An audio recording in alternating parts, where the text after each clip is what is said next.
इस आदमी के चोरी करने का तरीका वाकई काबिले तारीफ है। एक छेद की हुई बॉल को डालते ही चुटकियों में लाखों की कार अनलॉक हो जाती है। गाड़ी में बैठते ही उसने वहां की तलाशी लेना शुरू कर दिया। तभी उसका ध्यान कार में लगी कीमती स्क्रीन पर गया, जो उसके किसी काम की नहीं थी, और कुछ सोच वही बैठे हंसने लगता है। लेकिन जैसे ही वो जाने को तैयार हुआ, कार का दरवाजा अचानक लॉक हो गया। उसने पूरी ताकत लगाई, लेकिन कोई फायदा नहीं हुआ। चोर अब घबराने लगा और जल्दी से पीछे की सीट पर चढ़ गया। लेकिन कई घंटों की कोशिश के बाद भी वो कोई दरवाजा नहीं खोल पाया। कोई उपाय न मिलने पर उसने हैंडल पकड़कर विंडशील्ड को लात मारकर तोड़ने की कोशिश की, लेकिन इतना सब कुछ करने के बाद भी उसके लिए परेशानी बढ़ती जा रही थी।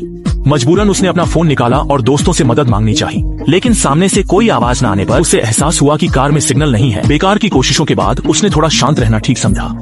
उसने देखा कि बाहर एक आदमी उसके पास ही खड़ा है। उसने अंदर से आवाज देने की भी कोशिशें की, लेकिन कार पर काले ग्लास की फिल्म लगी थी। बाहर से अंदर कुछ नहीं दिख रहा था और दोनों आदमी उसे बिना देखे वहां से निकल गए। लेकिन अब रात हो चुकी थी और चोर भूख और प्यास से तड़प रहा था। तभी उसने सीट पर रखा अखबार को देखा। एक डॉक्टर की बेटी चोरी की घटना में मारी गई थी। शुरू में तो उसने इस पर ध्यान नहीं दिया। अगले दिन होते ही उसको एक मैसेज आता है। किसी ने उसे मिड कंट्रोल स्क्रीन लगाने का सुझाव दिया।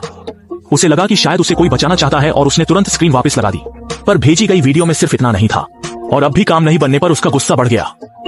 उसने पीछे की सीट पर जाकर कार के दरवाजे का पैनल तोड़ना शुरू कर दिया। लेकिन जब वो दरवाजा तोड़ने ही वाला था, अचानक सामने से कॉल आया। उसने तुरंत कॉल रिसीव किया और सामने वाले से कार को अनलॉक करने की रिक्वेस्ट की। ఉండిపోతుంటే కార్ డోర్ ఓపెన్ ఉండే కుక్కలేమైనా దూరిని చూడడానికి లోపలికి వచ్చినా। सामने वाले को पता था कि वह झूठ बोल रहा है, फिर भी उसने कार स्टार्ट कर दी। पर अभी कार आगे नहीं बढ़ सकती थी।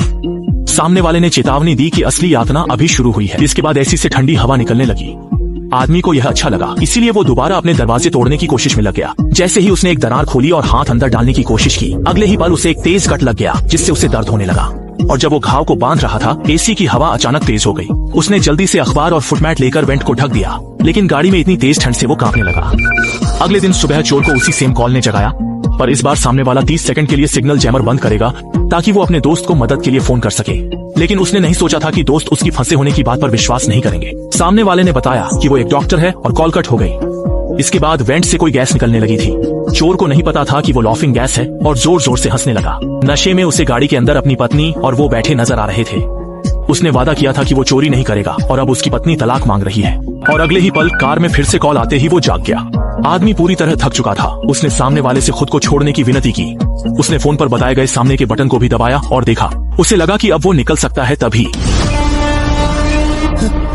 टाइम बम देखकर वो चोर उसे सामने रख पीछे की सीट पर जाके एक छेद कर देता है और जब भी कोई बाहर से गुजरता वह पूरी ताकत से चिल्लाने लगता। लेकिन यह सब बेकार था, क्योंकि हर बार जब वह चिल्लाता, कार के अंदर से तेज और कर्कश की आवाज आती। पर बॉम्ब में अब काउंटडाउन शुरू हो चुका था और उसके पास अब कोई रास्ता नहीं।